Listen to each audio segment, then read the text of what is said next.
আপনার একমাত্র বংশধরকে আপনি কিন্তু কাছে ধরে রাখতে পারলেন না মিস্টার বাবু। এরপরেও আপনি বলবেন আপনি জিতেছেন। যতবার আমি ওই তিস্তাকে শেষ করে দিতে চেয়েছি ততবার ও আবার মাথা তুলে দাঁড়িয়েছে। আমি রতিকান্ত বর্মন, একটা সামান্য মেয়ে আমাকে বারবার হারিয়ে দেবে? না না, এ কিছুতেই হতে পারে না, কিছুতেই না, কিছুতেই না।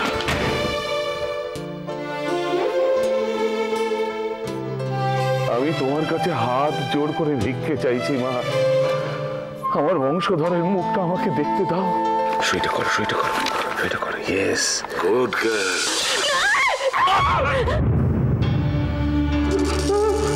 আর তুমি এখান থেকে পালাতে পারবে না। This is utter nonsense. Teesta Mukherjee মারা গেছে, she is dead.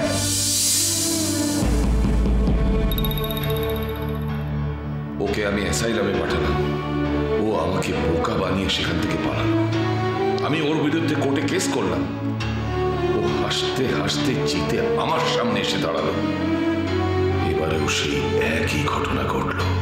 আপনি কি ভেবেছিলেন আমাকে ইমোশনালি ব্ল্যাকমেল করে বাড়ি আর কোম্পানির 50% শেয়ার আমার কাছ থেকে ফেরত নিয়ে নেবেন?